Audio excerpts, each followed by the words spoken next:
بسم اللہ الرحمن الرحیم۔ سورہ حجرات کی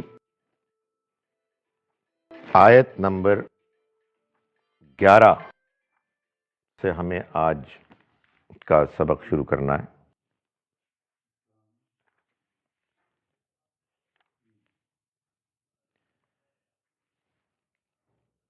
اعوذ باللہ من الشیطان الرجیم، بسم اللہ الرحمن الرحیم۔ یا ایہا الذین آمنوا لا یسخر قوم من قوم عسى ان یکونوا خیرا منہم ولا نساء من نساء عسى ان یکن خیرا منہن۔ سورہ حجرات جو سورہ الفتح کے بعد آئی ہے اور قرآن مجید کی سورتوں کے یہ چوتھے گروپ کی آخری سورہ ہے۔ چوتھا ہے کہ پانچواں ہے؟ چھٹا اور ساتواں، پانچویں گروپ کی یہ آخری سورہ ہے۔ جو گروپ شروع ہوا تھا سورہ سبا سے، سورہ سبا سے لے کے اور سورہ احقاف تک یہ مکی صورتیں تھیں، اور اس گروپ میں تمام دوسرے گروپس کی طرح مدنی صورتیں بعد میں آئیں، اور اس میں مدنی صورتیں 3 ہیں۔ 47 ہے سورہ محمد، 48 ہے سورہ فتح، اور 49 ہے سورہ حجرات۔ میں آپ کو یہ کئی مرتبہ بتا چکا ہوں کہ قرآن مجید کی اکثر صورتیں جوڑا جوڑا ہیں، یعنی 114 میں سے 108 صورتیں، یعنی 6 صورتیں ہیں کہ جو ایکسیپشنز ہیں، ان میں سے ایک یہ سورہ الحجرات بھی ہے۔ یہ سورہ مبارکہ اصل میں سورہ فتح کے آخر میں جو اللہ تعالیٰ نے بیان فرمایا کہ محمد صلی اللہ علیہ وسلم اور آپ کے ساتھی یہ کفار کے معاملے میں شدید ہیں اور آپس میں بہت نرم دل ہیں، آپس میں بہت محبت اور مثبت جذبات رکھنے والے ہیں۔ یہ کیسے ہوا؟ اور اگر کسی معاشرے میں یہ چیز پیدا کرنی مطلوب ہو تو کیا کرنا چاہیے؟ معلوم یہ ہوتا ہے کہ سورہ حجرات اصل میں اس کا بیان ہے۔ اس کا بیان اس طرح سے بھی ہے کہ معلوم ہوتا ہے کہ یہ اس زمانے کی سورہ ہے کہ جس زمانے میں قرآن کے الفاظ میں لوگ یدخلون فی دین اللہ افواجا، داخل ہونا شروع ہو گئے اللہ کے دین میں فوج در فوج، بڑی تعداد میں۔ جب بڑی تعداد میں لوگ شامل ہو جاتے ہیں تو کیفیت کچھ ایسی ہوتی ہے جیسے کہ مسلمان گھرانوں میں پیدا ہو جاتے ہیں، یعنی کچھ سوچ سمجھ کے تو کرتے نہیں ہیں۔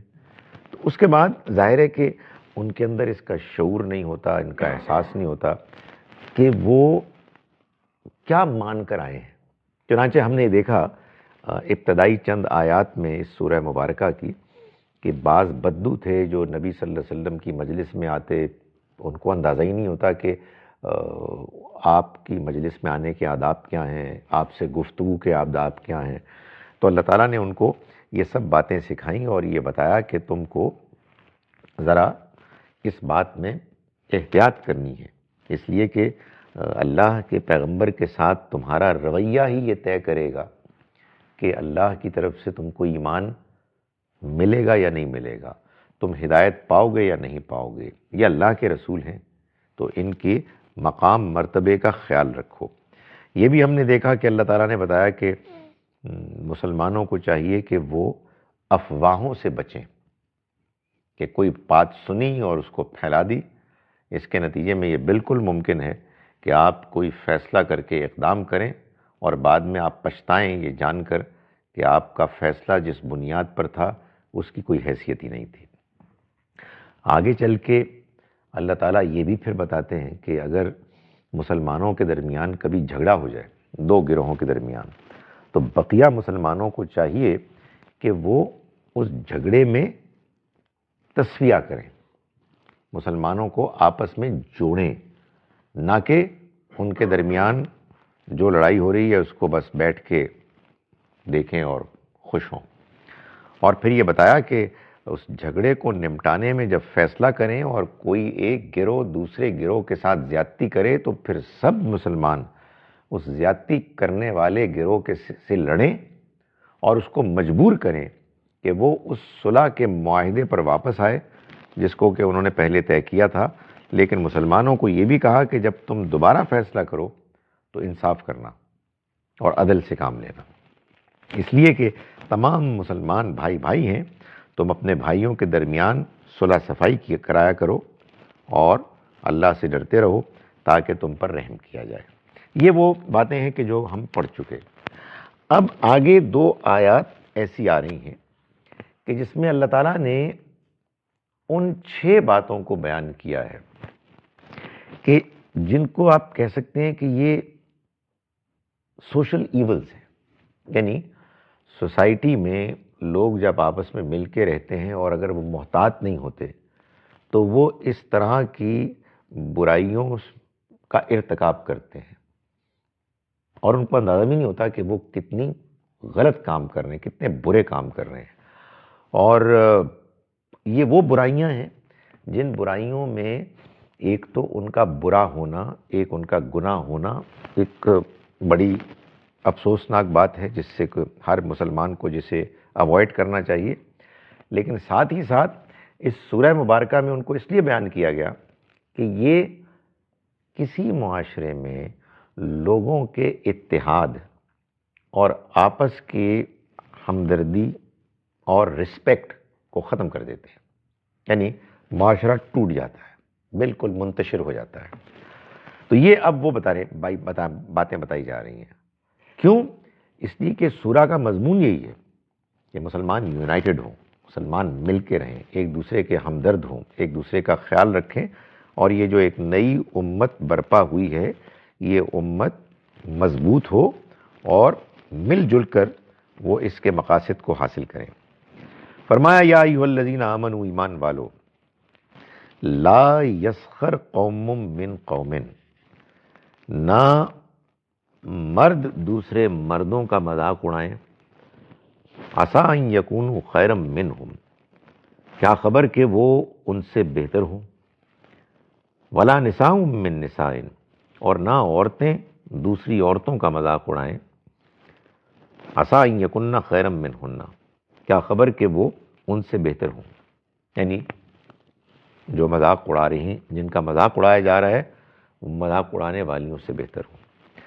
سو پہلی چیز یہ بتائی گئی کہ جب یہ اخوت، یہ اتحاد تم نے قائم کیا ہے اور تم اس کو اہمیت دیتے ہو تو پھر دوسروں کا ریکارڈ لگانا چھوڑ دو، مذاق اڑانا چھوڑ دو۔ یعنی یہ کیا بات ہوئی کہ ایک گروہ دوسرے گروہ کا، ایک خاندان دوسرے خاندان کا مذاق اڑا رہا ہے، اور مذاق اڑانے میں ظاہر ہے کہ ایک چیز لازماً ہوتی ہے کہ انسان جب کسی دوسرے انسان کا یا کوئی ایک گروہ دوسرے گروہ کا مذاق اڑاتا ہے تو وہ اس کو کمتر سمجھتا ہے، اپنے سے گھٹیا سمجھتا ہے، یہ اس کی نفسیات میں ہوتی ہے چیز۔ تو اللہ تعالیٰ نے فرمایا کہ یہ تم نے فیصلہ کیسے کر لیا؟ تمہیں کیا خبر کہ جس کا تم مذاق اڑا رہے ہو وہ خدا کی نگاہ میں تم سے بہتر نکلے؟ تو کتنی عجیب بات ہوگی، کتنی انسان کے لیے شرمندگی کی بات ہوگی کہ وہ دنیا میں کچھ لوگوں کا مذاق اڑا رہا تھا کہ وہ اس سے بہتر ہے، اور وہاں جا کے معلوم ہوا کہ جن کا مذاق اڑا رہا تھا وہ ان سے بہتر نکلے خدا کی نگاہ میں۔ تو یہ تم مت کرو، مذاق اڑانا، کسی کو گھٹیا قرار دینا اور اس کا، جس کو ہمارے کہتے ہیں نا ریکارڈ لگانا، تباہ لگانا، اس کو چھوڑ دو۔ ولا نساء من نساء، اور نہ عورتیں عورتوں کا مذاق اڑائیں، عسیٰ ان یکن خیرا منہن، شاید کہ وہ جن کا مذاق اڑایا جا رہا ہے وہ ان سے بہتر نکلیں کہ جو مذاق اڑا رہے ہیں۔ قرآن مجید میں اللہ تعالیٰ نے جتنے بھی احکام دیے ہیں سارے ہی، سوائے اس کے کہ کوئی اس میں ایکسیپشن ہو جو آبویس ہو یا جو بیان کر دی گئی ہو، سارے ہی احکام مردوں کے لیے بھی ہیں، عورتوں کے لیے بھی ہیں۔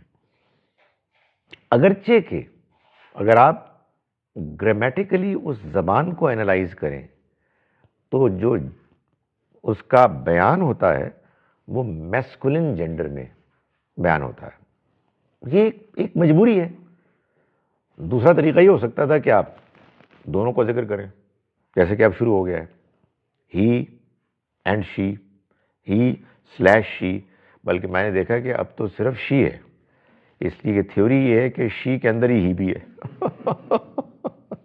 تو یہ اس زمانے میں رائج نہیں تھا۔ لوگ دلچسپ سوال کرتے ہیں اللہ میاں کو مذکر کیوں کہا گیا؟ او بھائی، اس زمانے کا یہ مسئلہ ہی نہیں تھا۔ اس زمانے میں اللہ کے لیے جو پروناؤن زبان میں تھا وہ میسکولن ہی تھا، بغیر اس ڈیکلیریشن کے کہ وہ میسکولن ہے یا فیمنن ہے۔ وہ اس طرح کی پابندیوں سے آزاد ہے، وہ تو ہم انسان ہیں کہ جن کو اس نے دو جینڈرز میں تقسیم کیا ہے۔ تو میں کہہ یہ رہا تھا کہ اللہ تعالیٰ جب بھی فرماتے ہیں، مثال کے طور پر ابھی ہم نے پڑھا ترجمے میں اقیم الصلاۃ، اب اقیم الصلاۃ کو اگر آپ اینالائز کریں گرامیٹیکلی تو یہ مذکر کے صیغہ ہے، یعنی خواتین کے لیے ہوتا تو کچھ اور ہوتا، ان کو دوسرے صیغے میں بولا جاتا، لیکن اس میں وہ شامل ہے۔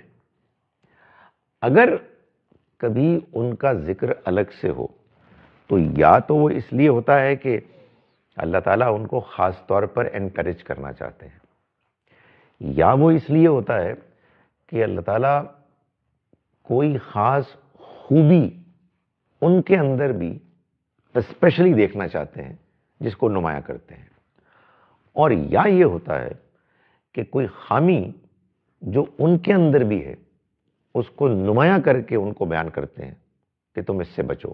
تو یہاں اس کی یہ مثال ہے، یعنی معلوم ہوتا ہے کہ جیسے مرد مردوں کا مذاق اڑاتے ہیں، ایسے یہ بیماری خواتین میں بھی بہت پائی جاتی ہے کہ وہ دوسری خواتین کو اپنے سے کمتر کسی وجہ سے بھی، مال، اسباب، تعلیم، شکل و صورت وغیرہ وغیرہ، کسی وجہ سے بھی اپنے سے کمتر پا کر تو ان کا مذاق اڑاتی ہیں۔ تو اللہ تعالیٰ نے ان کو اس لیے الگ سے بیان کر کے کہا کہ دیکھو، نہ عورتیں مذاق اڑائیں دوسری عورتوں کا، کیا خبر کہ وہ جن کا مذاق اڑا رہی ہیں وہ ان سے بہتر نکلیں کہ جو مذاق اڑا رہی ہیں۔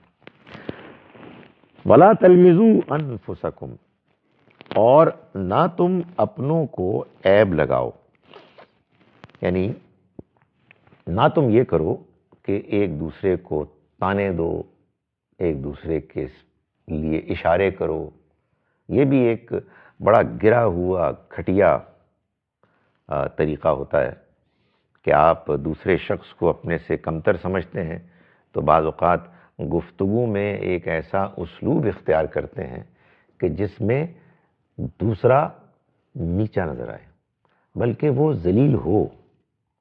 اس اپنی گفتگو میں، اپنے جملوں میں، الفاظ کے انتخاب میں طنز، تان، ذلیل کرنا، یہ بعض اوقات مقصود ہوتا ہے۔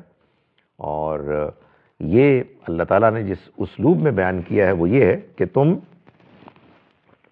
اپنے آپ کو یا اپنوں کو عیب نہ لگاؤ، یعنی تانے نہ دو، اشارے بازی مت کرو، دوسرے کو کمتر سمجھ کے اپنے دل کی بھڑاس نہ نکالو اس انداز میں بالواسطہ طریقے سے۔ گویا کہ یہ بتایا جا رہا ہے کہ یہ تم اپنوں کو ایسا نہ کرو، بھائی وہ تمہارے ہی ہیں، اور تم اگر ان کے ساتھ کرو گے تو پھر یہ بھی ممکن ہے کہ وہ بھی تمہارے ساتھ کریں۔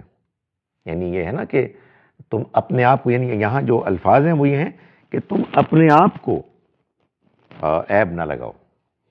جب آپ کسی کو برا بھلا کہیں گے، کسی کا مذاق اڑائیں گے، کسی کو تانے دیں گے تو وہ بھی آپ کے ساتھ ہی کرے گا۔ یہ وہ اسلوب ہے، یہ وہ تعلیم ہے کہ جو قرآن مجید میں سورہ انعام میں اللہ نے دی کہ وَلَا تَسُبُّوا الَّذِينَ يَدْعُونَ مِن دُونِ اللَّهِ، دیکھو جن کو وہ پکارتے ہیں اللہ کے علاوہ، تم ان کے بارے میں بھی بد زبانی مت کرو، ان کو گالیاں مت دو۔ کیوں؟ فَيَسُبُّ اللَّهَ عَدْوًا بِغَيْرِ عِلْم، کہ کہیں پلٹ کر وہ اللہ کے لیے وہی زبان نہ استعمال کریں بغیر جانے بوجھے۔ سو معلوم یہ ہوا کہ آپ کو اگر اپنے اللہ کی عزت کرانی ہے، اپنے پیغمبر کی عزت کرانی ہے، اپنے والدین کی عزت کرانی ہے، تو دوسروں کے ان معبودوں کو جو حقیقت میں کوئی وجود ہی نہیں رکھتے ان کو بھی بلا بھرا نہ کہیں۔ اگر کسی کا کوئی پیغمبر ہے کہ جو آپ سمجھتے ہیں کہ نہیں ہے، اس کا دعویٰ غلط ہے، اس کو ذلیل مت کریں، اور دوسروں کے والدین کو آپ برا بھلا نہ کہیں۔ یہ ایک اور حدیث میں آتا ہے کہ نبی صلی اللہ علیہ وسلم نے فرمایا کہ کتنا بد نصیب ہے وہ انسان کہ جو اپنے والدین کو گالیاں دیتا ہے۔ تو لوگوں نے کہا کہ یہ کیسے ہو سکتا ہے، ہاؤ از اٹ پاسبل؟ تو آپ نے فرمایا کہ جب کوئی دوسروں کے والدین کو گالیاں دیتا ہے تو پھر وہ دوسرا اس کے والدین کو گالیاں دیتا ہے۔ چنانچہ اصل میں یہ دوسروں کے والدین کو گالیاں دینے والا اپنے والدین کے لیے گالی دلوانے کا راستہ ہموار کرتا ہے۔ سو دوسروں کے ساتھ یہ کرو گے تو تمہارے ساتھ بھی یہ ہوگا۔ یہ کام شروع کیوں کرتے ہو؟ Why do you start it? اس کے نتیجے میں دل آزاری ہوتی ہے۔ ہر آدمی کی ایک عزت نفس ہے۔ آپ جب میرا مذاق اڑانا شروع کریں گے تو میرے اندر کا جو ایک انسان ہے جو بے چین ہوگا، میری اپنی ذات کے بارے میں میں باغیرت ہوں، I have my own ego, جو مشتعل ہوگی اور پھر آپ کو جواب میں اسی طرح سے ایڈریس کرے گی۔ فرمایا کہ وَلَا تَنَابَزُوا بِالْأَلْقَابِ، اور نہ ایک دوسرے کو برے القاب دو۔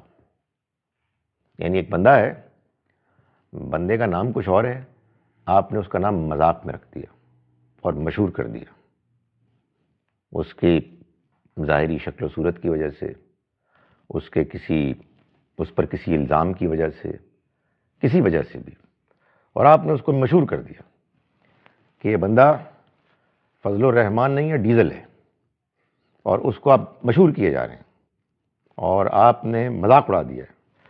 تو یہ ہرگز مت کرو، اس لیے کہ آپ کو اختلاف کرنے کی اجازت ہے۔ آپ کو کسی آدمی کی بات سے اگر یہ خیال ہوتا ہے کہ اس نے غلط کام کیا ہے، آپ دلائل پیش کر سکتے ہیں، لیکن آپ کسی کو ذلیل نہیں کر سکتے۔ تو کسی کو برے القاب سے مت پکارو۔ فرمایا بئس الفسوق بعد الایمان، برائی کا تو نام بھی برا ہے ایمان لانے کے بعد۔ یعنی یہ وہی اسلوب ہے، ایک آپ سمجھے مبالغے کا اسلوب، کہ یار ایک اچھے آدمی کو تو بری بات کا، بری جگہ کا تصور بھی نہیں کرنا چاہیے، نام بھی نہیں لینا چاہیے۔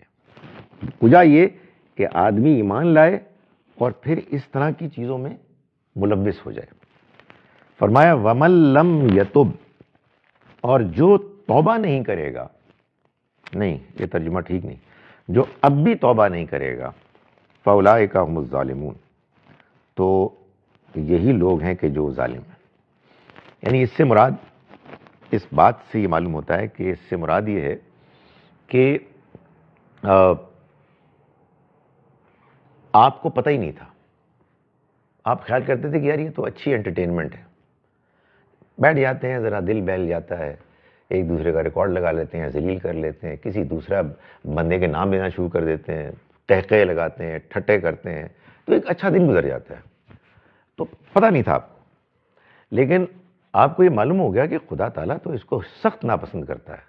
تو فرمایا جو اب بھی توبہ نہیں کرے گا، اس کے باوجود نہیں کرے گا، تو وہی لوگ ظالم ہیں۔ ظالم اپنے لیے، اپنی جانوں پر ظلم کر رہے ہیں۔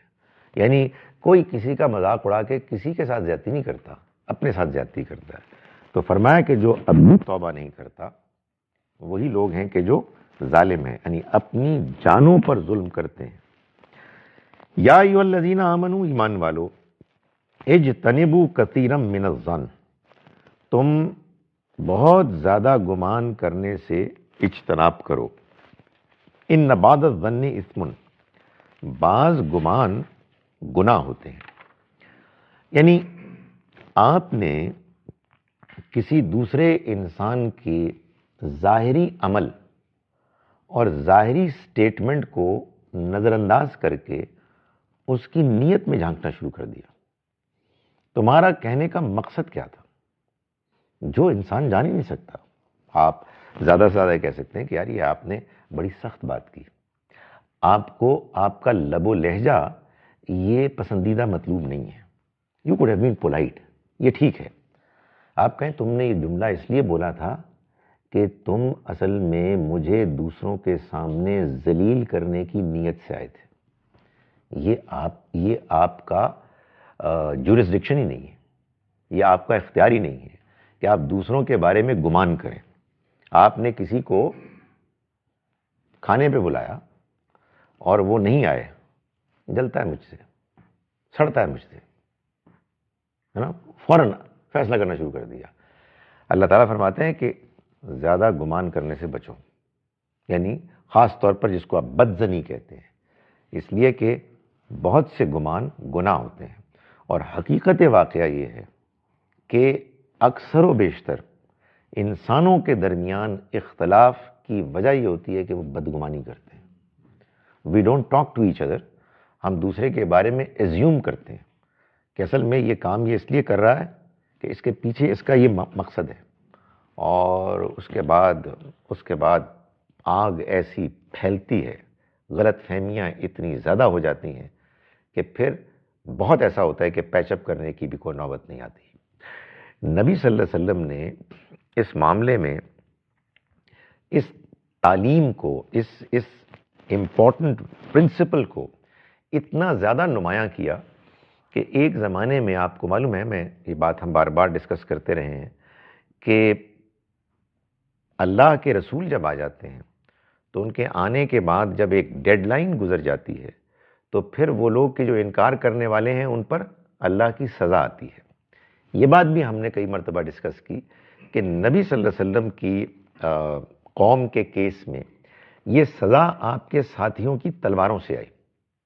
یعنی اللہ نے حکم دیا کہ اب تم قتل کرو ان مشرکوں کو جہاں کہیں بھی پاؤ، اس لیے کہ اب ان کو مزید مہلت نہیں ملے گی. اسی طرح کی ایک جنگ ہو رہی تھی جس میں مد مقابل مشرکین تھے اور مقصد اللہ کی طرف سے ان کے اوپر عذاب نازل کرنا تھا. اسامہ بن زید رضی اللہ عنہما وہ کسی ایسے ہی مشرک کے خلاف لڑ رہے تھے اور اس کو مارنے والے تھے، قتل کرنے والے تھے کہ تلوار کو دیکھ کر اس نے کلمہ پڑھ لیا اور انہوں نے تلوار چلا دی. جب معاملہ نبی صلی اللہ علیہ وسلم کے پاس گیا تو آپ انتہائی ناراض ہوئے، بہت ناراض ہوئے. اتنے ناراض ہوئے کہ اسامہ کہتے ہیں کہ مجھے خواہش ہوئی کہ کاش کہ میں اس دن ہی مسلمان ہوتا اور یہ حرکت میں نے کی ہوتی.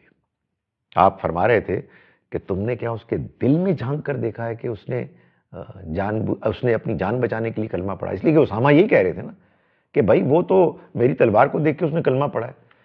تو حضور فرما رہے تھے تم ہوتے کون ہو گے؟ کل کو قیامت کے روز اسامہ تم کیا کرو گے جب کلمہ تمہارے خلاف گواہی دینے آ جائے گا؟ تو یہ بات یہاں بیان کی جا رہی ہے کہ بہت زیادہ گمان کرنے سے بچو. میں نے دیکھا کہ بعض لوگ یہ کہتے ہیں کہ یار آدمی کو بیوقوف بھی نہیں ہونا چاہیے. میرا خیال ہے بیوقوفی یہ ہے کہ آپ کسی کے بارے میں بدگمانی کریں.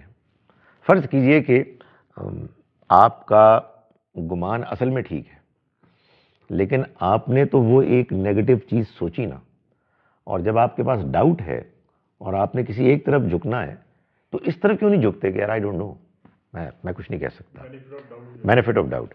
میں یہ ہمیشہ کہتا ہوں کہ ہمارے ذہنوں میں ایک بہت بڑی فائل ہونی چاہیے جس میں یہ لکھا ہو I don't know, I don't know, پتہ نہیں یار. یعنی بجائے اس کے کہ آپ فیصلہ کریں آپ کہیں پتہ نہیں یار وہ کیوں نہیں آیا، پتہ نہیں یار وہ تم سے اس نے ملنا چھوڑ دیا، پتہ نہیں، I have no idea. That's it, full stop. بجائے اس کے کہ آپ کہیں او جناب تو پہلے ہی سازش کر رہا تھا. اس نے مجھے گرو کرتے ہوئے دیکھ کے جو ہے نا جل گیا. یہ تو گناہ ہے یار، یہ نہیں پال سکتے. اور میں گزارش کروں کہ اکثر جھگڑے، اکثر دشمنیاں، اکثر دوریاں یہ اس بدگمانی کی وجہ سے ہوتی ہیں. تو فرمایا ایمان والو بہت گمان کرنے سے بچو، یقیناً بعض گمان گناہ ہوتے ہیں. ولا تجسسو، اور جاسوسی مت کرو، ٹوہمے مت لگو، یعنی دوسروں کے پرائیویٹ معاملات میں گھسنے کی کوشش مت کرو. کیوں کرتا ہے لوگ؟ پھر یا تو حسد ہوتا ہے، یا نفرت ہوتی ہے، یا دشمنی ہوتی ہے، یا ایسے ہی انجوائمنٹ. لیٹس فائنڈ آؤٹ یار کیا کرتا ہے یہ. نہیں، آپ دوسرے کے ظاہر تک اپنے آپ کو رکھیں اور اپنی فطرت کو پاک صاف رکھیں. یہ مکھی کی طرح گندی ذہنیت ہے کہ آپ دوسروں کی گندگی کو تلاش کر رہے ہیں. بھائی جو آپ کو ظاہر میں مل گیا وہ بہت کافی ہے. باقی کسی شخصی کو ذاتی زندگی ہے، آپ کو اس میں جانے اور باقاعدہ ٹوہ میں لگنے کی کوئی ضرورت نہیں ہے. یہ ظاہر ہے وہی تجسس ہے کہ جو نیگیٹو ہے. اگر کوئی مثال کے طور پر کسی کی انویسٹیگیشن کرتا ہے کہ یار یہ کتنا ضرورت مند ہے، تو اس سے نہیں روکا گیا. یا جیسے کہ ہمارے ہاں تحقیق کی گئی کہ یہ لوگ کہ جو حدیث کو ہم تک پہنچا رہے ہیں یہ کیسے لوگ تھے. یہ ایک بڑے مقصد کے لیے تھا. یعنی اس میں کوئی ذہن میں ایسی چیز نہیں تھی کہ آدمی کسی کو گرانے کی کوشش کر رہا ہے، کسی کو کمتر سمجھتے ہوئے اس کی منفی چیزوں کو ڈھونڈ رہا ہے، تلاش کر رہا ہے. یہ بات بھی ظاہر ہے کہ بار بار قرآن مجید میں اللہ تعالیٰ نے بیان فرمائی ہے کہ تم دوسروں کے عیب چھپاؤ گے تو اللہ تمہارے عیب چھپائے گا. تو یہ بہت ہی گری ہوئی حرکت ہے کہ آپ دوسروں کی جو چھپی ہوئی چیزیں ہیں ان کی ٹوہ میں لگیں. اور فرمایا کہ ولا یغتب بعضکم بعضا، اور تم میں سے بعض دوسروں کی غیبت نہ کریں. غیبت یعنی کسی کی غیر موجودگی سے فائدہ اٹھا کر آپ اس کے بارے میں وہ منفی بات کریں کہ جو کسی مفید اصلاح کے مقصد کے لیے نہیں ہے بلکہ محض لذت حاصل کرنے کے لیے. ایک خاص قسم کی انجوائمنٹ ہوتی ہے لوگوں کو، اس کا ایک احساس ہوتا ہے جب when they talk negatively about others in their absence. غیر ایک انسان ہے جو موجود ہو تو آدمی کو ہمت نہ ہو اس کے سامنے بات کرنے کی، لیکن اس کی غیر موجودگی سے فائدہ اٹھاتے ہوئے آپ کچھ انجوائے کر رہے ہیں گفتگو، اس سے تم اجتناب کرو. فرمایا کہ ایحب احدکم، کیا تم میں سے کوئی یہ پسند کرے گا ان یاکل لحم اخیہ میتن، کہ تم اپنے مردہ بھائی کا گوشت کھاؤ. فکرہتموہ، تو یہ تو تمہیں بہت ناپسند ہے. لیکن غیبت جو اسی طرح کی برائی ہے اس کو تم کرتے ہو. یعنی غیبت میں اور کسی مردہ کے گوشت کو کھانے میں جو آپس میں کامن بات ہے وہ یہ ہے کہ جو بندہ مر گیا، اگر کوئی شخص اتنا گر گیا ہے کہ جو اس کے گوشت کو کاٹے گا کھائے گا، تو اصل میں اس کے مرنے سے فائدہ اٹھا رہا ہے، بیکاز ہی از ڈیڈ. تو وہ تو اپنا دفاع ہی نہیں کر سکتا، اور یہ اس بندے کے موجود نہ ہونے سے فائدہ اٹھا رہے ہیں کہ بندہ موجود نہیں ہے، اب جو مرضی سناؤ اس کو، جو اس کے بارے میں بات کرو. ایک خاص قسم کی آپ کو ایک خوشی حاصل ہو رہی ہے، لذت حاصل ہو رہی ہے. تو فرمایا کہ یہ کام تم اگر مردہ کے بارے میں کرو گے تو پسند ہوگا. تو ظاہر آدمی کی طبیعت کہے گی نہیں، ہرگز نہیں آئی. تو سوچنا بھی آدمی کے لیے ممکن نہیں ہے.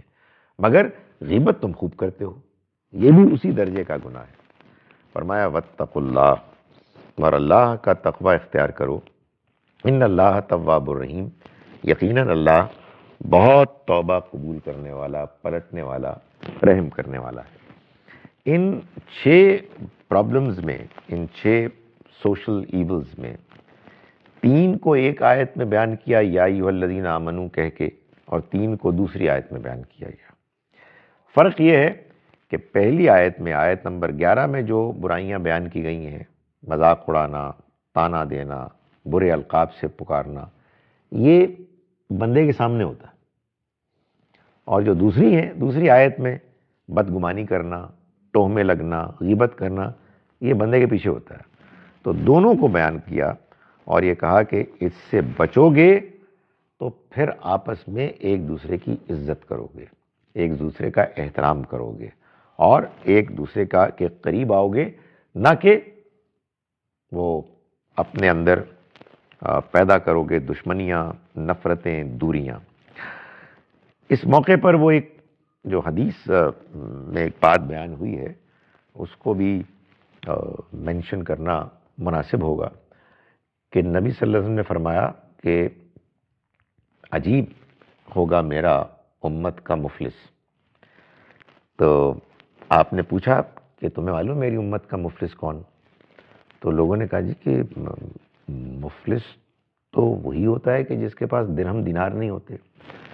آپ نے فرمایا نہیں، میری امت کا مفلس وہ شخص ہوگا کہ جو قیامت کے روز بہت سے نیکی کے اعمال لے کے آئے گا، ایسے کہ وہ بہت پہاڑ کے برابر اونچے بھاری ہوں گے، لیکن اس کے بعد بہت سے لوگ اس کی ہوئی زیادتیوں پر اللہ سے بدلے کا تقاضا لے کے آئیں گے. تو اللہ تعالیٰ ان کو اس کی نیکیاں دے دے گا. کہیں اس نے کسی کا مال مارا ہوگا، گالی دی ہوگی، کوئی غیبت کی ہوگی، کوئی تانا دیا ہوگا، کوئی مذاق اڑایا ہوگا، تو آتے رہیں گے لوگ اور اس کی نیکیاں جاتی رہیں گی، تا وقتے کہ وہ نیکیاں پہاڑ کے برابر تھیں وہ بالکل زمیں بوس ہو جائیں گی، خاتمہ ہو جائے گا، اور لوگ اس کے باوجود آتے رہیں گے. تو پھر اللہ تعالیٰ کہے گا کہ تم اپنی برائیاں اس کے کھاتے میں ڈال دو. وہ ڈالنا شروع کریں گے اور بالآخر وہ اتنی بڑھ جائیں گی کہ وہ جہنم رسید ہو جائے گا. وہ شخص کے جو اپنے ساتھ بہت سی نیکیاں لے کے آیا تھا، حضور نے فرمایا کہ یہ میرا امت کا مفلس ہے. سو یہاں جو برائیاں بیان کی جا رہی ہیں یہ وہ برائیاں ہیں کہ جن کو آدمی یہ جانے بغیر کرتا ہے کہ میں کوئی غلط کام کر رہا ہوں، لیکن اللہ تعالیٰ نے یہ بتایا کہ نہیں، یہ سخت غلط ناپسندیدہ گناہ کے کام ہیں اور ان سے اپنے آپ کو بچاؤ. یا ایھا الناس، اے لوگو، انا خلقناکم من ذکر و انثی، ہم نے تم کو پیدا کیا ایک مرد اور ایک عورت سے. وجعلناکم شعوبا و قبائل، اور ہم نے تم کو خاندانوں میں اور قبیلوں میں تقسیم کر دیا. کیوں؟ لتعارفوا، تاکہ ایک دوسرے سے تعارف حاصل کرو، ایک دوسرے کو تم پہچان سکو. یعنی مطلب یہ ہے کہ ایک بات تو یہ بتائی کہ ہم نے تم سب کو پیدا کیا، سارے انسان اللہ کی مخلوق ہیں، اور پیدا کیا ایک مرد اور ایک عورت سے. یعنی تم سب ایک ہی خاندان ہو، آدم و حوا کی اولاد ہو، تو پھر تم کیوں الگ الگ کٹے ہوئے ہو؟ یہ جو تمہیں ہم نے خاندانوں میں، قبیلوں میں، قوموں میں تقسیم کیا، اس کی وجہ یہ تھی کہ تاکہ تم اپنی اپنی آئیڈینٹی رکھو. اس میں ایڈمنسٹریٹو کچھ فائدے ہیں. ایک چھوٹا یونٹ ہوگا، پھر اس سے بڑا یونٹ ہوگا، اور آپس میں تم ایک دوسرے کے ساتھ بات چیت کرتے رہو گے، ایک دوسرے کو ایکسچینج کرتے رہو گے اپنی اپنی جو تمہارے اندر خوبیاں ہیں، تمہارے علاقے کی، تمہارے خاندانوں کی کچھ اسپیشل فیچرز ہیں، اس سے متعارف کراؤ گے. یہ مقصد نہیں تھا کہ تم کسی ایک خاندان، کسی ایک قبیلے، کسی ایک قوم سے تعلق رکھتے ہو یا مذہب سے بھی تو تم اپنے آپ کو دوسروں سے سپیریئر قرار دو. فرمایا ان اکرمکم عند اللہ اتقاکم، تم میں سے سب سے محترم اللہ کے نزدیک وہ ہے کہ جو سب سے زیادہ پرہیزگار ہے. یعنی تم یہ جو سارے کام کرتے ہو، مذاق اڑاتے ہو، تانے دیتے ہو، برے القاب سے پکارتے ہو، غیبتیں کرتے ہو، بدگمانی کرتے ہو، تجسس کرتے ہو، تہمے لگتے ہو، تم سمجھتے ہو کہ تم سپیریئر ہو. نہیں، اصل میں بات یہ ہے کہ اللہ کے نزدیک سپیریئر وہ ہے کہ جو سب سے زیادہ پرہیزگار ہے. اور اس کا فیصلہ کون کرے گا؟ اللہ کرے گا قیامت کے روز. کیوں؟ ان اللہ علیم خبیر، اللہ جاننے والا ہے، باخبر ہے. تم نہیں فیصلہ کر سکتے. تم کتنی بے وقوفی کرتے ہو تم، کہ تم اپنے آپ کو رسوا کر رہے ہو، اپنے آپ کو خراب کر رہے ہو، دوسروں کو اپنے سے کمتر سمجھ کے، کمتر قرار دے کے، یہ اوچھی گری ہوئی حرکتیں کر کے. نبی صلی اللہ علیہ وسلم نے یہ بات بیان فرمائی، اور یہ قرآن مجید ہی کی بات کی تشریح ہے کہ انسان جس کے دل میں رائی کے دانے کے برابر بھی تکبر ہوگا وہ جنت میں نہیں جا سکتا، رائی کے دانے کے برابر. ظاہر ہے کہ صحابہ کرام بہت پریشان ہو گئے. ان کا جی کہ یہ تو اٹس ویری ڈیفیکلٹ، یہ تو ہم دنیا میں اچھا رہتے ہیں، اچھا کھاتے ہیں، اچھا پہنتے ہیں، تو سب کچھ ہی معلوم ہوتا ہے کہ آدمی کو نظر انداز کرنا ہوگا. تو حضور نے فرمایا نہیں، یہ بات نہیں ہے. اللہ جمیل ویحب الجمال، اللہ تو خود جمیل خوبصورت ہے، وہ جمال کو پسند کرتا ہے. تکبر دو چیزوں کا نام ہے، ایک بطر الحق اور دوسرا غمت الناس. حق کے آگے اکڑ جانا اور دوسرے انسانوں کو اپنے سے کمتر سمجھنا. یعنی آپ کے پاس سچائی ہے، آپ میں نہیں مانتا. کیوں؟ آپ کے اندر اکڑ ہے، آپ اپنی منمانی کرنا چاہتے ہیں. جو بندہ آپ کو بات بتا رہا ہے اس بندے کو آپ اپنے سے کمتر سمجھتے ہیں، اور دوسرے لوگوں کو گھٹیا سمجھنا. سو اللہ تعالیٰ یہاں یہ بتا رہے ہیں کہ یہ جو تمہارے اندر کی پرابلمز، بیماریاں ہیں، اصل میں یہ تمہارے اندر کی چھپی ہوئی ایروگنس ہے. تم اپنے آپ کو دوسروں سے سپیریئر سمجھتے ہو. تمہیں یہ معلوم ہونا چاہیے کہ ہم نے تمام انسانوں کو بنایا، اور ہم نے سب انسانوں کو ایک مرد اور ایک عورت سے بنایا، آدم و حوا سے. قالت الاعراب آمنا، یہ بدو کہتے ہیں کہ ہم ایمان لائے. یعنی شروع میں جو سورہ مبارکہ کے بدوؤں نے بتایا کہ نبی صلی اللہ علیہ وسلم کے حجروں کے باہر اونچی اونچی آوازیں دیتے اور بلاتے. یعنی ان کو اندازہ ہی تھا کہ انہوں نے کیا بات مانی ہے، کس شخص سے، کس ہستی سے ان کا معاملہ ہو رہا ہے. تو وہ بس ایسا لگتا تھا جیسے کہ احسان جتلا رہے ہیں کہ جب ہم شامل ہو گئے ہیں تو اب آپ ہماری قدر کریں. ظاہر ہے کہ جس کے دل میں ایمان داخل نہیں ہوا وہ تو یہی سمجھے گا کہ یار میں نے کوئی احسان کیا ہے کہ میں ان کے ساتھ شامل ہوا ہوں، تو اب ان کی نفری بڑھ گئی ہے. اور جس کے اندر ایمان ہوگا وہ یہ سمجھے گا کہ اس کے اوپر احسان ہوا ہے، کہ اس کو ایمان مل گیا. اسی کو اب اللہ تعالیٰ بیان فرما رہے ہیں کہ قالت الاعراب آمنا، یہ اعرابی، یہ بدو کہتے ہیں کہ ہم ایمان لائے، یعنی ایسے جیسے کہ وہ احسان جتلا رہے ہیں. قل لم تؤمنوا، آپ کہہ دیجئے تم ایمان ہرگز نہیں لائے. ولیکن قولوا اسلمنا، بلکہ یہ کہو کہ تم اسلام لے آئے ہو، تم مسلمان ہو گئے ہو. جب یعنی ایک ہوتا ہے مسلمان، مسلمان وہ ہوتا ہے کہ اس نے کہا کہ میں مسلمان ہوں اور میں اب فرما برداری اختیار کروں گا. اور ایک ہوتا ہے ایمان، بندہ کہتا ہے میں مانتا ہوں، آئی نو اٹس ٹرو، مجھے اس کا اندازہ ہے، اور میں اس کی اس ایمان کی لذت، حلاوت، کنوکشن سے میں اس کو ایکسپیرینس کر رہا ہوں. تو اللہ تعالیٰ نے فرمایا کہ تم ایمان نہیں لائے، یہ ٹھیک نہیں ہے، بلکہ یہ کہو کہ تم مسلمان ہو گئے. وَلَمَّا يَدْخُلِ الْإِيمَانُ فِي قُلُوبِكُمْ، اور ابھی ایمان تمہارے دلوں میں داخل نہیں ہوا. سو یہ بتا دیا کہ اصل میں ایمان دل میں ہوتا ہے. آدمی کو ایمان کی ایک لذت، ایک کیفیت حاصل ہوتی ہے، اور آدمی اس کی وجہ سے موٹیویٹ ہوتا ہے. تو ٹھیک ہے، ایک بندہ مسلمان ہو سکتا ہے، تو یہ بالکل ممکن ہے کہ کہے جی کہ میں فرما برداری اختیار کر رہا ہوں. اٹ از ناٹ نیسسری کہ جس کے دل میں ایمان نہیں ہے وہ منافق ہے، نہیں، کوئی ضروری نہیں ہے. یعنی منافق ہے اصل میں، کسی نے ایک انٹرسٹنگ بات کی، منافق ہے نیگیٹو ایمان، ایمان ہے پازیٹیو ایمان، یہ زیرو ہے، نیوٹرل، یعنی یہ نیگیٹو نہیں ہے، یہ محسوس کر رہا ہے کہ یار there must be something, let me try it, I am going to take it seriously. So یوں بیان کیا کہ فرمایا کہ ابھی ایمان تمہارے دل میں داخل نہیں ہوا. وَإِن تُطِيعُوا اللَّهَ وَرَسُولَهُ لَا يَلِتْكُم مِّنْ أَعْمَالِكُمْ شَيْئًا، اور اگر تم اللہ اور اس کے رسول کی اطاعت کرو تو وہ تمہارے اعمال میں سے کوئی چیز ضائع نہیں کرے گا.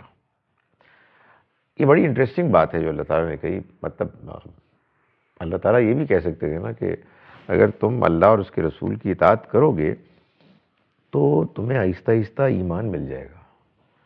یہ نہیں کہا، بلکہ یہ کہا ہے کہ تمہارا عمل ضائع نہیں ہوگا.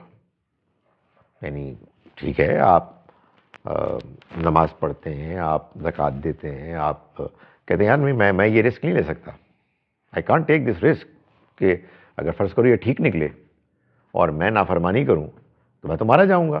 تو خدا تعالیٰ اس کی قدر کر رہے ہیں، یہ نہیں فرما رہے کہ تمہارے اعمال ضائع جائیں گے. مگر یہ مت کہو کہ تم ایمان لیں، وہ ایک چیز دیگر ہے، وہ ایک اور چیز ہوتی ہے. ان اللہ غفور الرحیم، یقیناً اللہ مغفرت کرنے والا، رحم کرنے والا. انما المومنون، مومن تو حقیقت میں وہ ہیں الذین آمنوا باللہ ورسولہ، جو واقعی ایمان لائے اللہ پر اور اس کے رسول پر. ثم لم یرتابوا، پھر انہوں نے شبہ نہیں کیا، وہ شک میں مبتلا نہیں ہوئے. وجاہدوا باموالہم وانفسہم، اور انہوں نے جہاد کیا اپنے جان اور اپنی مال سے، فی سبیل اللہ، اللہ کے راستے میں. اولئک ھم الصادقون، یہی لوگ ہیں کہ جو سچے ہیں. یعنی یہ بتایا گیا ہے کہ جو سچا ایمان ہوتا ہے اگر وہ انسان کے دل میں ہو تو پھر انسان عمل کی طرف خود موٹیویٹ ہو کے کھینچا چلا جاتا ہے. پھر یہ نہیں ہوتا کہ وہ تردد میں مبتلا ہوتا ہے کہ یار کریں یا نہ کریں، بلکہ وہ اللہ کے راستے میں جہاد کرتا ہے، اسٹرگل کرتا ہے، اور وہ اس معاملے میں بالکل متردد نہیں ہوتا. شبے کا یعنی میں what I'm trying to say is کہ شبے کا مطلب یہ نہیں ہے کہ اس کے ذہن میں کویسچنز نہیں ہیں. نہیں، وہ ایک ایمان سیکھنے اور حاصل کرنے کا پروسیس تو جاری رہے گا. تو پیغمبروں نے بھی سوال کیے ہیں کہ ابراہیم علیہ السلام نے فرمایا کہ رب ارنی کیف تحیی الموتیٰ، اے اللہ تم یہ دکھا تو کیسے مردوں کو زندہ کرے گا. تو اللہ تعالیٰ نے فرمایا اولم تؤمن، اے ابراہیم تم کیا ایمان نہیں رکھتے؟ قالوا بلا، اور کہ نہیں رکھتا ہوں میں، ولکن لیطمئن قلبی، مگر میں اپنے دل کا اطمینان چاہتا ہوں. Nothing wrong in it. So یہ میں اس لیے کلیئرفائی کر رہا ہوں کہ بعض اوقات لوگ کہتے ہیں جی کہ اچھا ابھی تک آپ کو بات ہی سمجھ میں نہیں آئی. یار بڑے افسوس کی بات ہے یار، الحمدللہ ہم تو بہت ایمان سے سرشار نہیں بھائی، آپ وہ تو اللہ تعالیٰ نے کہہ دیا ہے کہ اگر آپ مسلمان ہو گئے ہیں تو ٹھیک ہے، ہم اس کو مانتے ہیں. If you are not negative تو اس کا اجر ملے گا. لیکن ایمان جب آدمی لے آتا ہے اور اس کو بات سمجھ میں آ جاتی ہے تو وہ پھر موٹیویٹ ہوتا ہے خود سے، اور اللہ کے راستے میں اپنے مال، اپنی جان سے جہاد کرتا ہے، وقت بھی لگاتا ہے، مال بھی لگاتا ہے.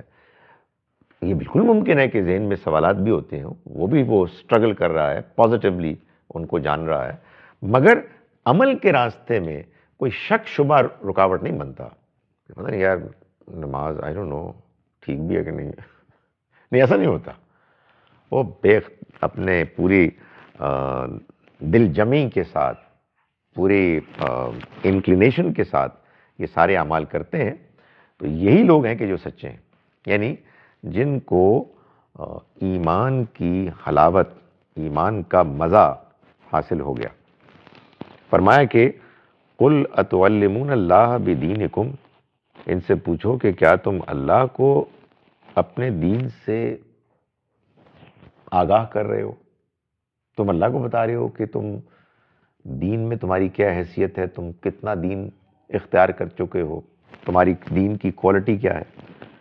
واللہ یعلم ما فی السماوات وما فی الارض، اور اللہ جانتا ہے جو کچھ آسمانوں میں ہے اور زمین میں. واللہ بکل شیء علیم، اور اللہ ہر چیز کا جاننے والا ہے۔ ظاہر ہے کہ یہ بات بتائی جا رہی ہے ان لوگوں کو کہ جو ابھی نئے نئے مسلمان تھے اور ان کو ابھی ایمان کی اصل حقیقت نہیں حاصل ہوئی تھی، نہیں انہوں نے اپریشیٹ کی تھی، ان کو اس بات کا اندازہ نہیں تھا کہ یہ جن بندے سے، جس ہستی سے ڈیل کر رہے ہیں وہ اللہ کے پیغمبر ہیں۔ یعنی میں سمجھانے کے لیے کہہ رہا ہوں، اس سے غلط فہمی نہ پیدا ہو، اللہ تعالیٰ سے ڈیل کر رہے ہیں کیونکہ اللہ کے نمائندے ہیں۔ تو آپ کس کو بتا رہے ہیں کہ آپ دین میں آپ کی کیا حیثیت ہے؟ وہ جس کو بتا رہے ہیں، وہ جس کے نمائندے ہیں، وہ سب کچھ جانتا ہے۔ سو آپ برائے کرم خدا تعالیٰ کو اپنے دین اور دین کی کیفیت اور اپنے ایمان کے بارے میں زیادہ بلند دعوے کر کے نہ بتائیں، وہ ہر چیز سے ہی واقف ہے۔ تو اصل میں یہی ایمان اور آپ کہیے زیرو ایمان یا ایمان کی کمزوری میں فرق ہے کہ آدمی ایمان کی کیفیت میں پرابیبلی سب سے زیادہ جس چیز سے متاثر ہوتا ہے، متاثر میں کہہ رہا ہوں پریکٹیکلی سب سے زیادہ، وہی احساس ہے کہ اللہ جانتا ہے، گاڈ نوز۔ اور اس لیے سب سے زیادہ جو انسان کے لیے پریکٹیکلی آدمی کو ہلانے والی، پریشان کرنے والی، ٹھیک کرنے والی، متاثر کرنے والی، ڈھارس دینے والی، ڈرانے والی جو اللہ کی صفت ہے وہ علم ہے۔ یار ہی نوز ایوری تھنگ، کتنی مطلب کتنی شرمندگی کی بات ہے یار، خالد ظہیر وہ سب کچھ جانتا ہے۔ سو یہ وہ چیز ہے کہ جو اللہ تعالیٰ بار بار بیان کرتا ہے کہ اللہ ہر چیز سے واقف ہے۔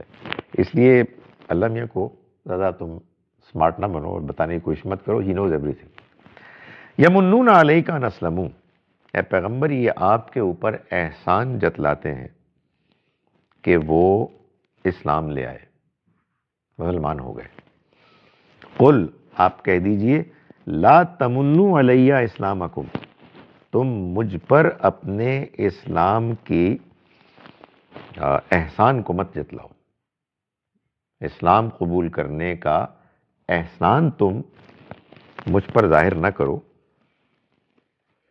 بل اللہ یمن علیکم، بلکہ اصل حقیقت یہ ہے کہ اللہ ہے کہ جس نے تم پر احسان کیا ہے، ان ہداکم للایمان، کہ اس نے تمہیں ایمان کی طرف رہنمائی کی ہے، ان کنتم صادقین، اگر تم واقعی سچے ہو۔ یعنی جس تم راستے پر چل پڑے ہو، تمہیں اس نے اسلام کے قبول کرنے کی جو توفیق دی ہے، یہ اصل میں تمہیں اب ایمان کی طرف لے جانے والا راستہ ہے۔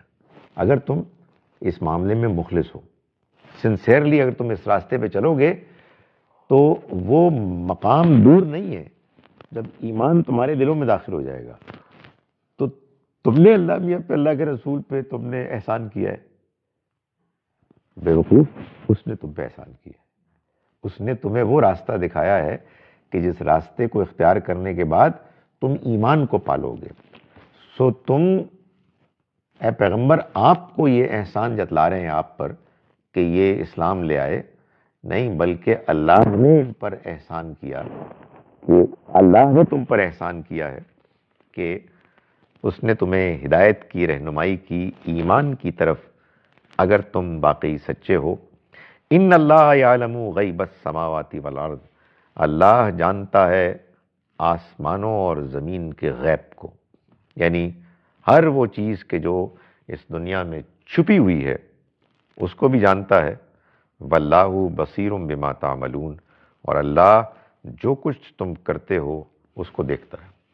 میں نے گزارش کی نا کہ خدا کی صفت علم ہے جو سب سے افیکٹو، سب سے زیادہ متاثر کرنے والی، ہمارے لیے سب سے زیادہ ڈائریکٹلی ریلیونٹ اور اپلیکیبل ہے۔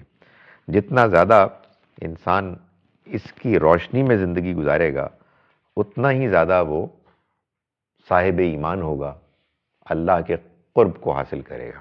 اور یہی طریقہ ہے اصل میں اللہ کو کے قریب آنے کا، کوئی کسی غار میں جانے، کسی چلے کاٹنے، کوئی لمبی لمبی ضربیں لگانے کی کوئی ضرورت نہیں ہے۔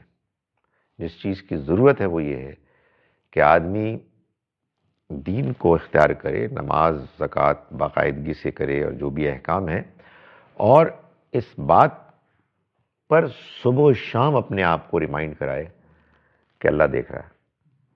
نماز پڑھے تب بھی سوچے کہ میں اللہ کو دیکھ رہا ہوں، وہ مجھے دیکھ رہا ہے۔ تو یہ واحد، جس کو آپ کہیے نا سوچ، غور و فکر، میڈیٹیشن، یہ آدمی کو اللہ کے قریب لانے، اس کے دین میں سنجیدہ کرنے کے لیے کافی ہے، اور انسان کو انسان بنانے کے لیے کافی ہے۔ میں اب اس کا ترجمہ ایک مرتبہ پھر کر رہا ہوں ان آیات کا۔ ہم نے آج آیت نمبر 11 سے سبق شروع کیا سورہ حجرات کی۔ بسم اللہ الرحمن الرحیم۔ یا ایھا الذین آمنوا، ایمان والو، لا یسخر قوم من قوم، کوئی مردوں کا گروہ دوسرے مردوں کے گروہ کا مذاق نہ اڑائے۔ عسیٰ ان یکونوا خیرا منہم، کیا خبر کہ وہ کہ جو جن کا مذاق اڑایا جا رہا ہے وہ ان سے بہتر نکلیں جو مذاق اڑانے والے ہیں۔ ولا نساء من نساء، اور نہ عورتیں عورتوں کا مذاق اڑائیں۔ عسیٰ ان یکن خیرا منہن، کیا خبر کہ وہ کہ جن کا مذاق اڑایا جا رہا ہے وہ ان سے بہتر نکلیں کہ جو مذاق اڑانے والیاں ہیں۔ ہمارے ایک دوست بڑے اچھے دین کا فہم اور پختہ انڈرسٹینڈنگ رکھتے ہیں، ان کا اور میرا ایک پرانا اختلاف ہے۔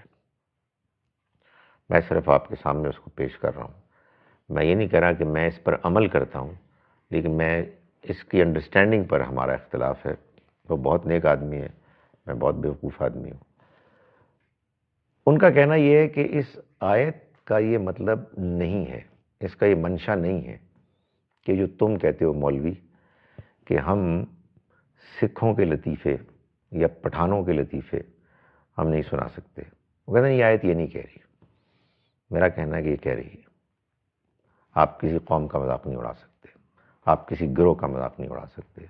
آپ نے کوئی مذاق بتانا ہے تو ضروری ہے کہ آپ کہیں گے ایک سکھ کا لطیفہ ہے، کوئی ضروری ہے آپ نے کہنا ہے کسی فلاں کا لطیفہ ہے۔ آپ یہ کہیں کہ یہ ایک لطیفہ ہے، اٹ کوڈ بی اینی بڈی۔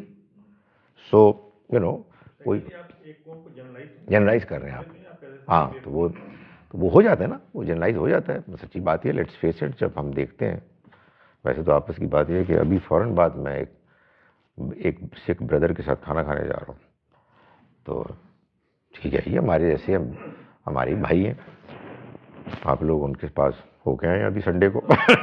ہاں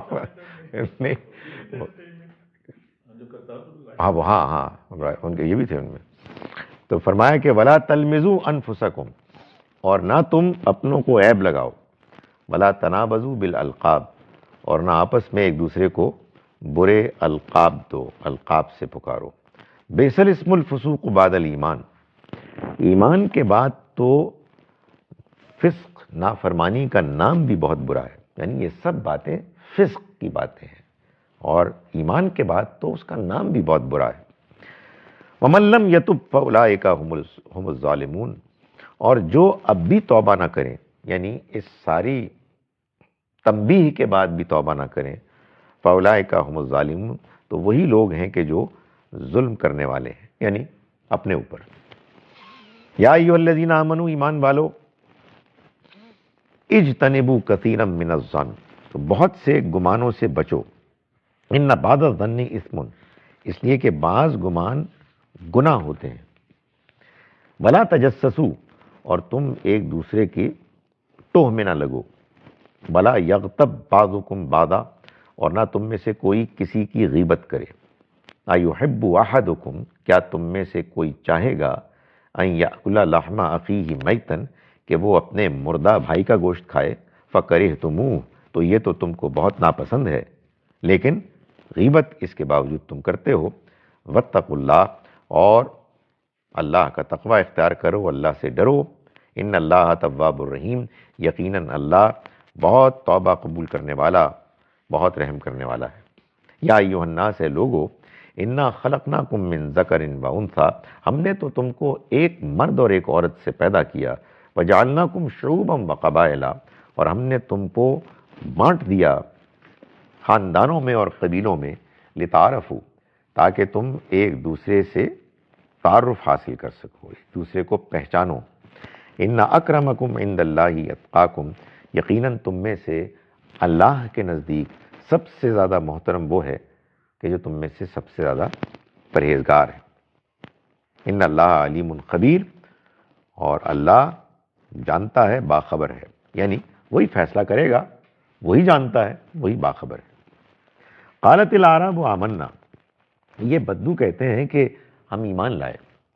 قل لم تؤمنوا، تم کہو کہ تم ایمان نہیں لائے، ولیکن قولوا اسلمنا، بلکہ یہ کہو کہ ہم مسلمان ہو گئے، ہم نے اسلام قبول کر لیا۔ ولما يدخل الایمان فی قلوبکم، اور ابھی ایمان تمہارے دلوں میں داخل نہیں ہوا۔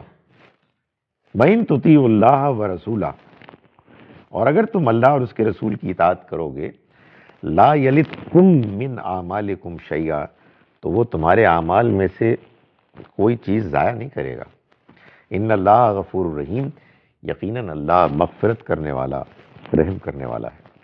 انما المؤمنون الذین آمنوا باللہ ورسولہ، مومن تو اصل میں وہ ہیں کہ جو ایمان لاتے ہیں اللہ پر اور اس کے رسول پر، ثم لم یرتابوا، پھر وہ کسی شک میں مبتلا نہیں ہوتے، وجاہدوا باموالہم وانفسہم، اور وہ جہاد کرتے ہیں اپنے مال سے بھی، اپنی جانوں سے بھی، فی سبیل اللہ، اللہ کے راستے میں۔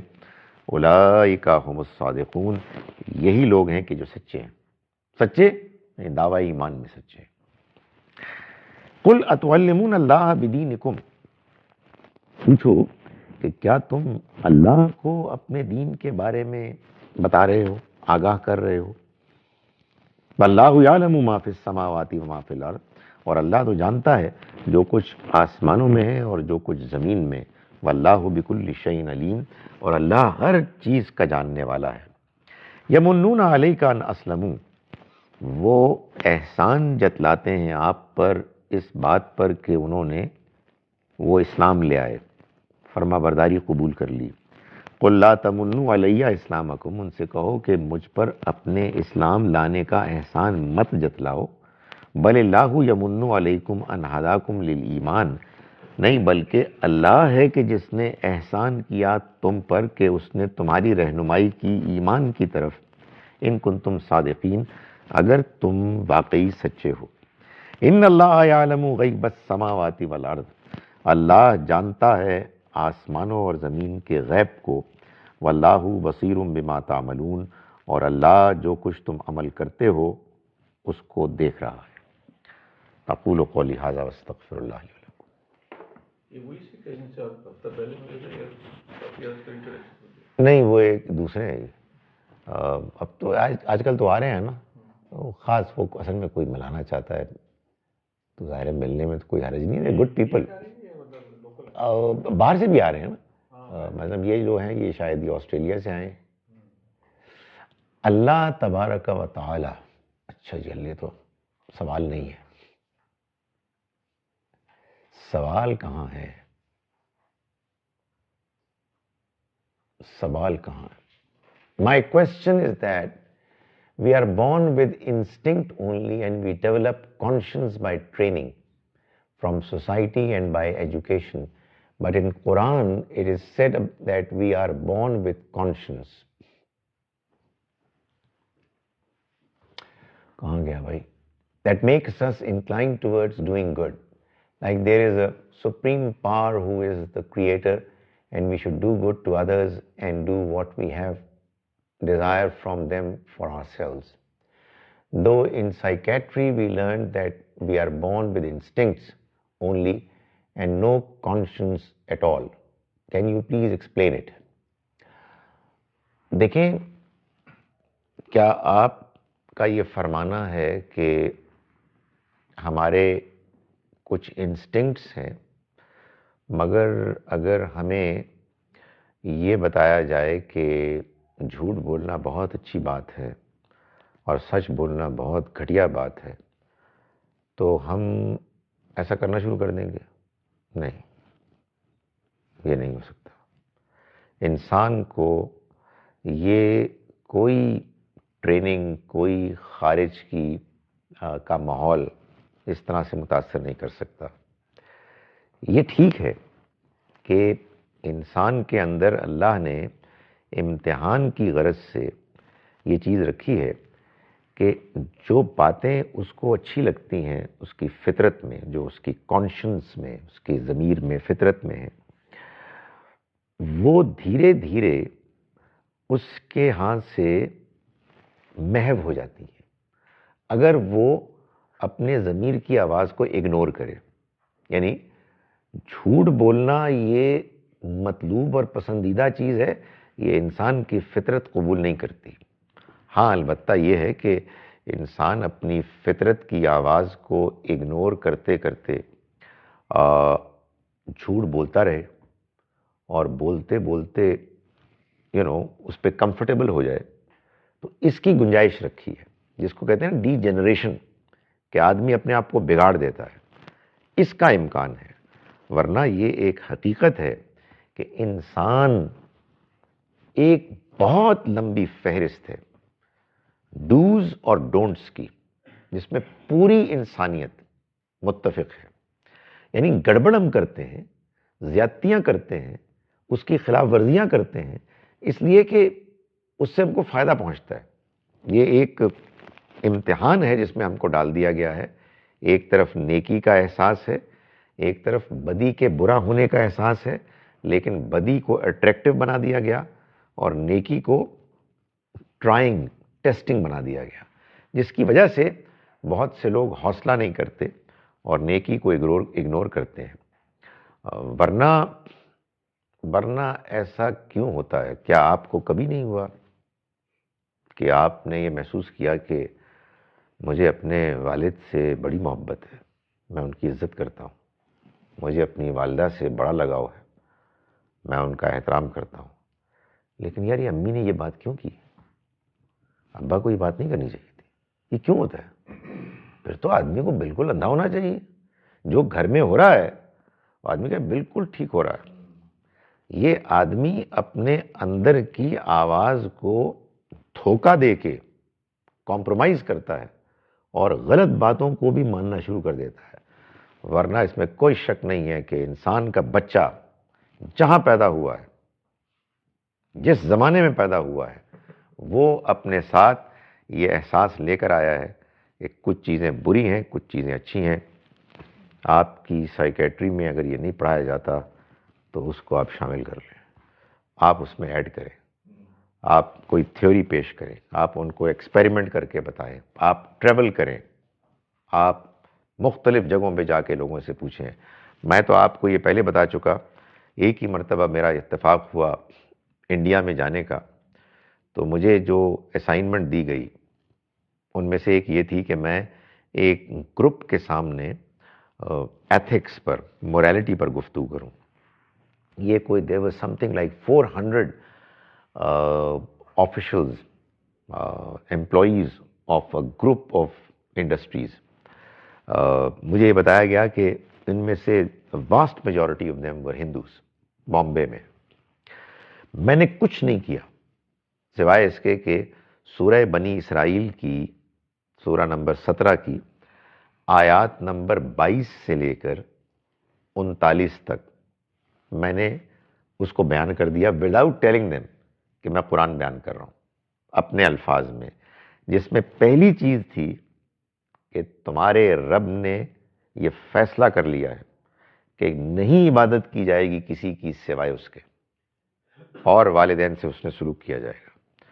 سو جب میں نے اپنی اس گفتگو کو مکمل کیا، I am telling you in India, میں تو ادھر بالکل اکیلا آدمی تھا، تو ان میں کے سب سے بزرگ پارٹیسپینٹ نے کھڑے ہو کر یہ کہا کہ آپ نے جو باتیں کی ہیں ہمیں ان میں کسی سے کوئی اختلاف نہیں، کسی بات سے کوئی اختلاف نہیں. تو یہ جو ایتھکس، موریلٹی، صحیح غلط کا احساس ہے، یہ اتنا واضح اور اتنا نمایاں ہے، اور یہ ہم پوری انسانیت ایک دوسرے کے ساتھ شیئر کرتے ہیں. تبھی تو انسانوں نے ہیومن رائٹس کو بیان کیا اور یونائٹڈ نیشنز نے اس کو باقاعدہ ڈاکومنٹ کیا، اس کا ایک چارٹر بنایا اور لوگوں نے اس پہ ایگری کیا. ظاہر ہے کچھ باتیں ایسی ہیں کہ جن میں کچھ نہ کچھ اختلاف موجود ہے، لیکن بیشتر چیزوں کے بارے میں پورا اتفاق ہے. یہی وجہ ہے کہ امریکہ اگر دھاندلی کر کے زیادتی کر کے عراق پر حملہ کرتا ہے تو پوری دنیا کے انسان کھڑے ہو جاتے ہیں اور کہتے ہیں ٹھیک نہیں ہے، یہ ظلم ہے. اس لیے کہ انسان کے اندر یہ احساس موجود ہے اور اس احساس کو کوئی ختم نہیں کر سکتا سوائے اس کے کہ بندہ خود ختم کر دے. وہ اور بات ہے. میں لوگوں کو سمجھاتا ہوں کہ پہلی مرتبہ جب ہم اپنے کالج کی چار دیواری سے باہر نکلے، پی ایف کالج کی، اب تو ہم بالکل ممی ڈیڈی تھے، کوئی ماحول ہی ایسا تھا. تو کالج گیا تو میں نے دیکھا دائیں بائیں لوگ بے تکلف گالیاں دے رہے ہیں پنجابی میں ایک دوسرے کو. یار مارے گئے کیا شاکنگ یار. To begin with it was so shocking. یہ کیا ہو رہا ہے یار، واٹس گوئنگ آن. اور اس کے بعد آہستہ آہستہ یوز ٹو ہو گئے. اب ٹھیک ہے یار، نارمل ہے، تو بات ہی ایسے کرتے ہیں. تو یہ ایسا نہیں ہے کہ آدمی کو احساس نہیں ہوتا، لیکن وہ احساس پھر آدمی آہستہ آہستہ اس پہ کمپرومائز کر لیتا ہے. What if we do good with others for the sake to be good in others eyes, so they in turn love and respect us rather just for the sake of Allah goodwill. As I always want to be known as a good person in society and my circle as good and helpful being. دیکھیں میں آپ کی اس بات کو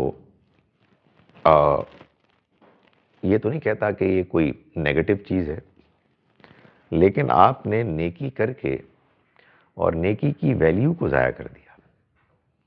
اگر آپ یوں کریں کہ آپ نیکی کریں نیکی کی خاطر، نیکی کریں دوسروں کی ہمدردی کی خاطر، نیکی کریں اللہ کو راضی کرنے کے لیے، نیکی کریں اللہ سے انعام پانے کے لیے، تو پاپولر تو آپ ہو ہی جائیں گے.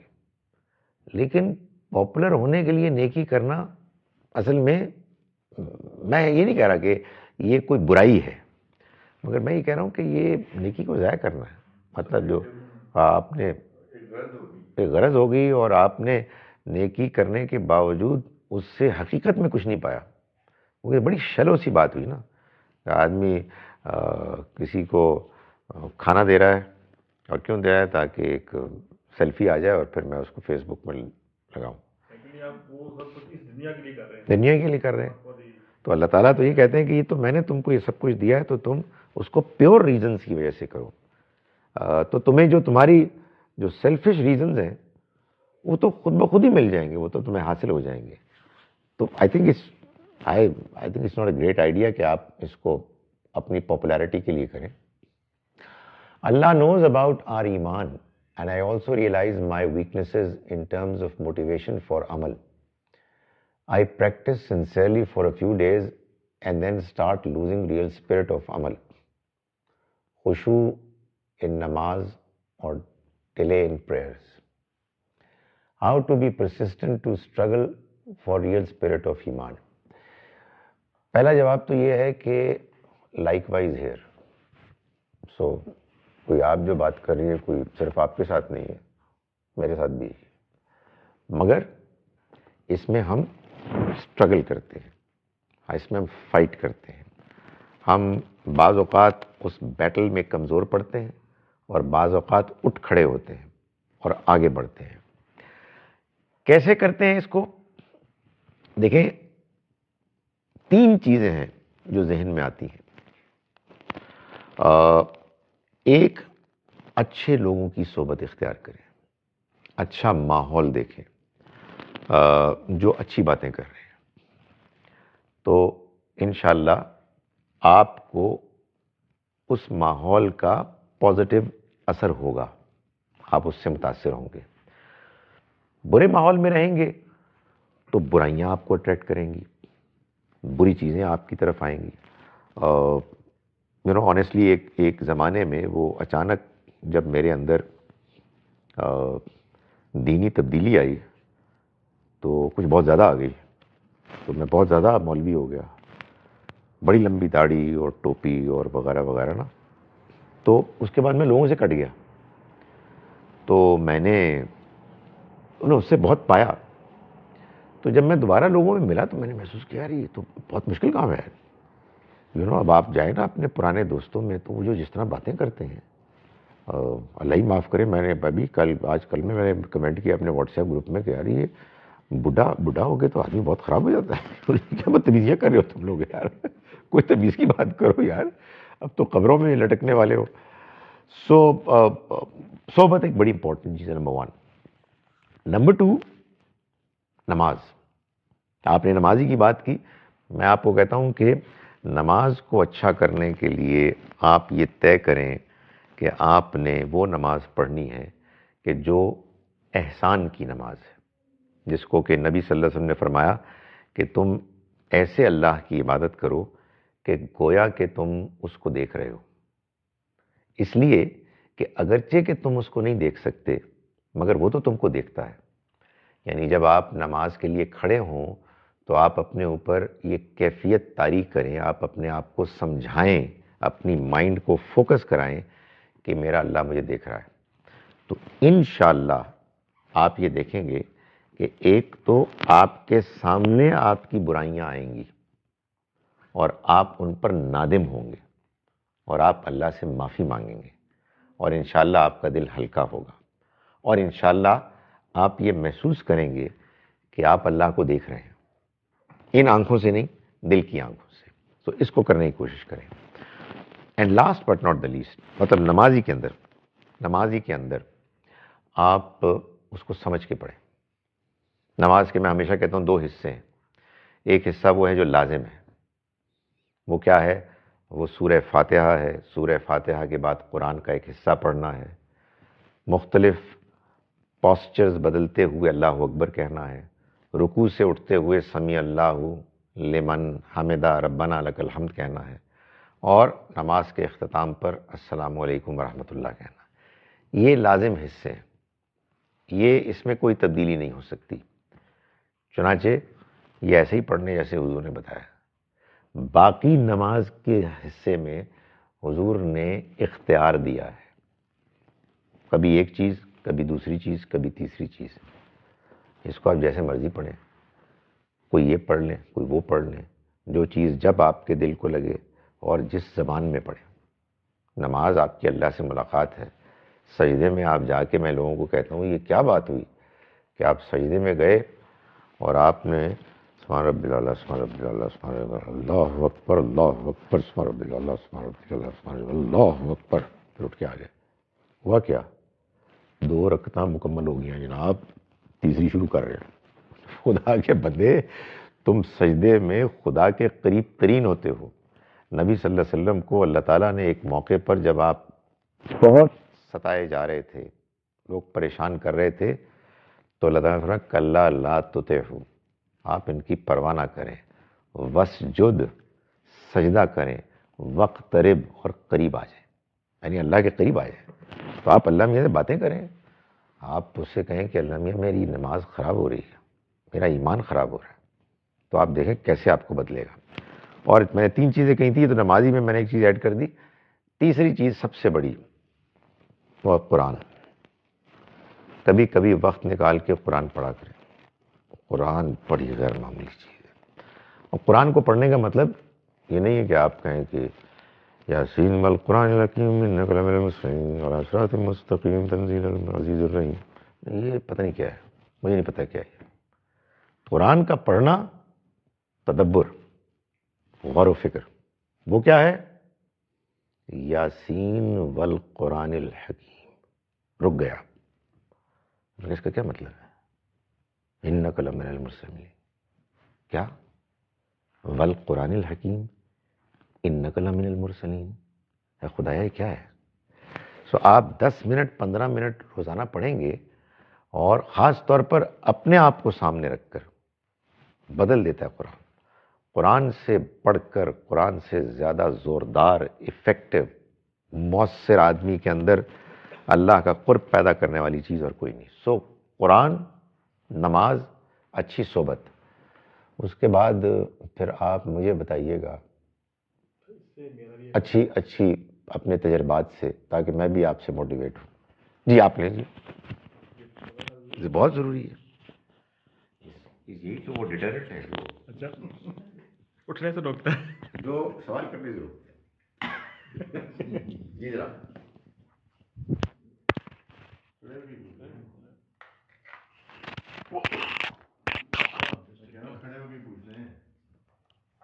آپ پریشان نہ ہوں ناظرین اور سامعین. اس طرح کا ہوتا ہے، اس طرح ابھی جو ذکر ہو رہا تھا نا کہ قرآن کے 2 حصے ہیں، ایک جو ہے وہ جو کیا مطلب لازم ہے، تو اس میں جو نماز کے، تو اس میں یہ جو ہم غلطی میں جو سجدہ سہو کرتے ہیں، یہ ٹوٹل نماز میں بھی کسی جگہ بھی غلطی ہو جائے تو یہ کیا ضروری ہے، یا صرف وہ جو زیادہ مینڈیٹری قسم کی جو اس کے فیزز ہیں؟ دیکھیں، گزارش یہ ہے کہ دین بڑا سادہ ہے، لوگوں نے ہم نے اس کو مشکل بنا دیا. سجدہ سہو نبی صلی اللہ علیہ وسلم نے کیا، کئی موقعوں پر کیا، احادیث میں اس کا ذکر ہے. وہ کیا ہے؟ جب کبھی آپ محسوس کریں کہ آپ کی نماز میں کوئی آپ سے غلطی ہو گئی اور وہ آپ کو بے چین کر رہی ہے، پتہ نہیں ایک سجدہ کیا، 2 سجدے کیے، پتہ نہیں میں نے کوئی سورت پڑھی، سورہ فاتحہ کے بعد نہیں پڑھی، پتہ نہیں یہ تیسری رکعت ہے کہ چوتھی رکعت ہے. تو جو آپ کر رہے ہیں اس میں جو آپ کا غالب خیال ہے اس کو پورا کر دیں. تیسری ہے تو تیسری سمجھیں، یعنی جو غالب خیال ہے کہ تیسری ہے تو اس کے مطابق کر دیں، اور اس کے بعد بالکل آخر میں 2 سجدے کر کے سلام پھیر کے مطمئن ہو جائیں کہ آپ کی نماز ہو گئی. یہ اصل میں بڑی خوبصورت چیز ہے شیطان کے وسوسوں سے بچانے کے لیے، کہ آپ نماز پڑھنے کے باوجود شیطان آپ کے اوپر آگے چڑھائی کرے گا، نماز تے ہوئی نہیں، تجھی تے وہ کیتا ہے تے وہ نہیں کیتا. تو آپ نے جو کرنا ہے کریں. آپ محسوس کریں کہ میں دوبارہ پڑھنا چاہتا ہوں، آپ کی مرضی ہے، لیکن کوئی ضرورت نہیں. جو آپ نے نماز میں پڑھا ہے اس کو دیانتداری سے مکمل کریں، اور جو آپ کے اندر احساس ہے کہ اس میں کچھ گڑبڑ ہو گئی ہے اس پر سجدہ کر لیں بس. If Allah sees everything, it is very gratifying, but at the same time, isn't it scary? یہ بڑی اچھی بات کی آپ نے. جب آپ کوئی اچھا کام کرتے ہیں تو واقعی اٹس ویری گریٹیفائنگ، اور اس میں بڑا آدمی کو اطمینان ہوتا ہے. لیکن جب آدمی کو غلط کام کرتا ہے، you right, it's scary. Actually شرمندگی ہوتی ہے، اور پھر وہ آپ کو واپس لے آتا ہے اللہ کی طرف. ہوتا کیا ہے، جب آپ غلط کام کر رہے ہوتے ہیں تو اصل میں شیطان ایک ایسا ٹیکا لگا دیتا ہے، منحوس ایسا ٹیکا لگاتا ہے کہ اس وقت آدمی کے اندر خدا کی موجودگی کا احساس دھیما ہو جاتا ہے. پتہ نہیں کیسے کریں، یعنی God is there and he is looking at you, لیکن اس موقع پر اللہ معاف کرے بندہ اس کو اگنور کر دیتا ہے، جس کو قرآن نے کہا نا جہالت میں آ جاتا ہے، جاہلیت میں. تو جیسے ہی اس کے اوپر وہ جو ایک کیا کہیے ایک نشہ ہوتا ہے، ایک لذت ہوتی ہے یا واٹ ایور برائی کی، وہ زائل ہو جاتی ہے تو آدمی کے اندر کا جو احساس ہے دوبارہ زندہ ہو جاتا ہے. وہی احساس ہے کہ جو اس کو شرمندگی پر مائل کرتا ہے. آدمی کہتا ہے یہ کیا ہوا یار. تو یہ وہ چیز ہے کہ ٹھیک ہے، یہ اسکیری بات بھی ہے، لیکن پرابیبلی اصل میں یہ ہے کہ ہم کو شرمندگی ہوتی ہے، یعنی وہ احساس ندامت کا ہوتا ہے کہ یار مائی گڈنس یار، ایک سپاہی کھڑا ہو یار تو سرخ بتی پہ ہم کراس نہیں کرتے ہیں یار. کائنات کا رب یار موجود ہے اور مجھے معلوم ہے میں نے ایک گھٹیا کام کیا ہے، کیسے کر دیا میں نے. تو جیسے ہی احساس ہو کہ نہیں یار یہ تو گڑبڑ ہو گئی ہے، تو اللہ کے ہاں توبہ کا دروازہ کھلا ہے، توبہ کرنی چاہیے. Like in school, your teacher watches you, ready to tell you, yell at you for your mistake. Am I making a wrong comparison?